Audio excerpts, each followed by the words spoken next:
Aaron Cantu, Airshow Sports. I'm here with boxing writer, one of the top boxing writers in the sport, man, Ryan O'Hara. I appreciate you taking the time, man. How you doing? Hey, doing well, man. Thanks for having me on. How are you doing? I'm doing great, man. It's good to reconnect. So much has gone on in the boxing world of late, and we're gonna hop right into it, man. Ryan Garcia came off one of the biggest wins in his career against Devin Haney back on April 20th, only for the boxing world to find out that he tested positive for a PED a couple weeks after the fight. Give your thoughts on Ryan Garcia testing positive for ostarine. We're still waiting for his B sample to confirm, but from what I understood and what I read, the drug came up in two separate tests, in a test before the fight and then a test after the fight. What is your take on this? And does this kind of taint his victory? Oh, it absolutely taints his victory because he was overweight, so he had an advantage just by being overweight going into the fight.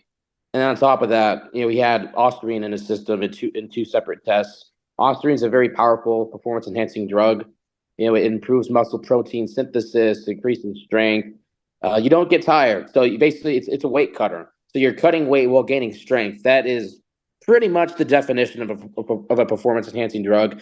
And to be honest with you, from my understanding, Devin Haney didn't have a good training camp. Ryan Garcia didn't need to take performance enhancing drugs to win this fight, but ultimately he did. So that's on him at this point.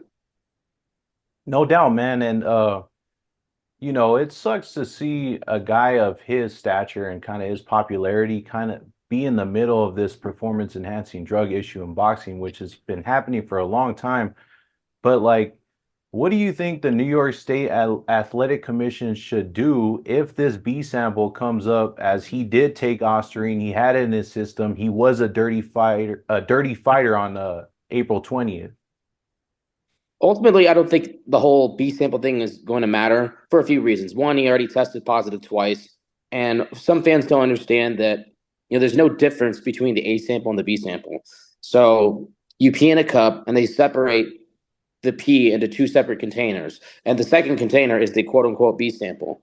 So if he tested positive twice already, I think there's a large probability that it's going to come back positive anyway. Now you look back at history. I forget where this fight took place off the top of my head. The Lucian Bute Badu Oh, Jack gotcha. fight. They fought to a 12-round draw. Bute tested positive for ostarine after the fight, and he was actually disqualified after the results came back. So Badu Jack was known for getting the raw end of the stick and always ending up with draws. But there was one draw that actually ended up getting overturned to a victory because of Bute's positive test. So I think the New York State Athletic Commission should disqualify Ryan Garcia. I mean, if you follow precedent, that is, and it seems like the precedent is from the other commission, and they disqualified the guy. And if you disqualify, a popular fighter for testing positive and having an unfair advantage, it would send a message to other fighters: hey, if you decide to go this route, no matter who you are, you're going to get caught and you're not going to win. So I think that would be the right message to send. More often than not, boxing gets it wrong though. So we'll see what happens. No doubt, man. I mean, and we could even talk about a couple years back on a story that I reported when I was actually at the fight when Franchon Cruz Dezern took on Alejandro Jimenez, and after the fight, it was realized that Jimenez had banned substances in her system, and the Texas State Athletic Commission actually, I believe they ruled that fight a no contest, and they gave Franchon her title back. Hopefully, the New York State Athletic Commission does the right thing. They need to be just in this situation. And I'm a big Ryan Garcia guy, but there's no place for performance enhancing drugs in this sport. And, the way that he beat Haney was shocking. I mean, most people in the consensus was that Haney was going to outbox him and do his thing. But the way Garcia dominated him kind of, it makes sense why he dominated him so convincingly, in other words. Last thoughts, Ryan, on this one.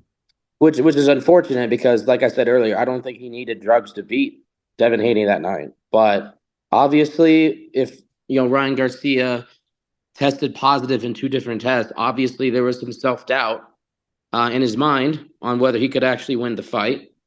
And that's unfortunate. But he made the decision.